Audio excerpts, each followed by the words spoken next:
It's been an amazing run for the Michigan Wolverines football program, and with that in mind, and the Wolverines out at the Rose Bowl, figured it's a good time to take a look back and do so with some players who have made an impact on the program locally. Jeff Delverne is now working in the medical field as a senior vice president, but you are a walk-on kicker out of St. John's. How do you wind up with the Michigan Wolverines from right here in Toledo?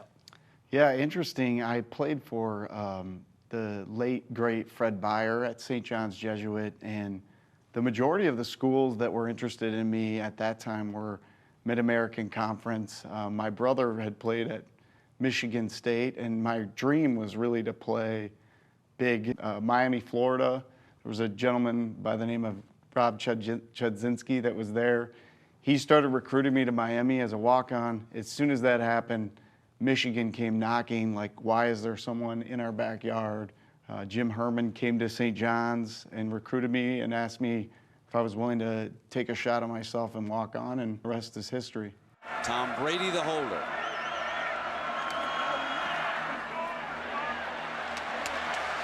And he does just that. 3 Delverne field goals. Made a lot of history in the time that you were there, and you saw some guys who have gone on to make incredible history. How intense was that competition? Was that eye-opening for you?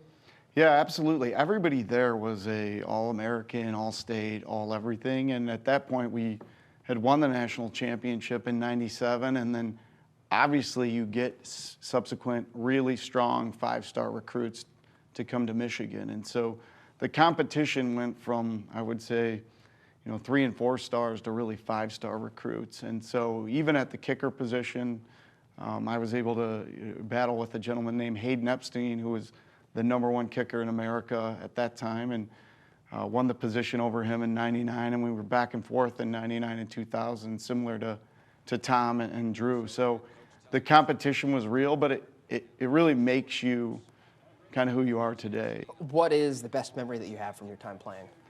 Yeah, probably in that '99 season, we had lost at Notre Dame in '98. That was a really big rivalry, and I needed to show up big. And so I was able to kick 4 field goals in that game in a 26-22 win. And being a part of that rivalry, one as a child living in Toledo, Ohio, Notre Dame, Michigan, was big. We had our 25-year reunion last fall at the Penn State game, and getting everyone together, like, there was like no time had passed. We were all, it was almost like our senior year all over again. So we were giving each other a hard time about the same stuff. So in terms of the bond that you create with the players, it was blood, sweat, and tears, all those summers, talking about some of those summer, winter workouts that really prepare you, galvanizes you as a group. The coaches, I think you get develop a bond with them because they make you a man. They make you very accountable. And I think that's one of the reasons why I've stayed really close with Coach Carr even today. A bond with Coach Carr that goes beyond football, and it's something that you want to stay involved with in the Toledo area with his foundation. For those who maybe aren't familiar with that story, what is the connection between you two, and why is that so important? Not just for your family, but for everybody else to get involved with if they can. Yeah, my son passed away of the same brain tumor that Chad Carr did. Chad passed in 2015, my son passed in 2018, and it's a very rare brain tumor called DIPG. And so we joined the Carrs. Chad Tough defeat DIPG. My wife and I look at it as a calling and kind of our legacy of what we want to leave on the world, raising funds so that families don't have to suffer like us and the Carrs. And when you think about the Carrs platform, and then what platform that we have here in Toledo, to be able to provide synergy to that is really what we're forcing here in the last 20, 30 years of our lives.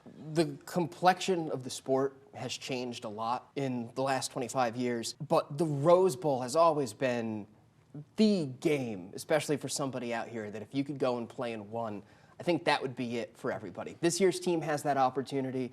And '97, last time they won the national championship, you were a freshman, and you got to see all of that. What is the significance of just being a part of that? Putting myself back, 26 years ago when we did win the national championship, and where my headspace was, and that team, and some of the competition and leaders we had on that team, it will be an emotional experience. It's interesting. I was looking at my tickets of where I'm going to be sitting, and it's really the area of the stadium where we all ran to after we won the national championship. So sitting in that area, you know, hopefully we're able to remain victorious, and maybe they'll run to that area that I'll be sitting in, and I think being able to enjoy that moment should be great. Jeff Delverne, thank you so much for joining us. We wish your alma mater the best of luck for sure. Hope you have a great time out there in California. Thank you. This Michigan Bowl game update is brought to you by Danny's Cafe Rossford.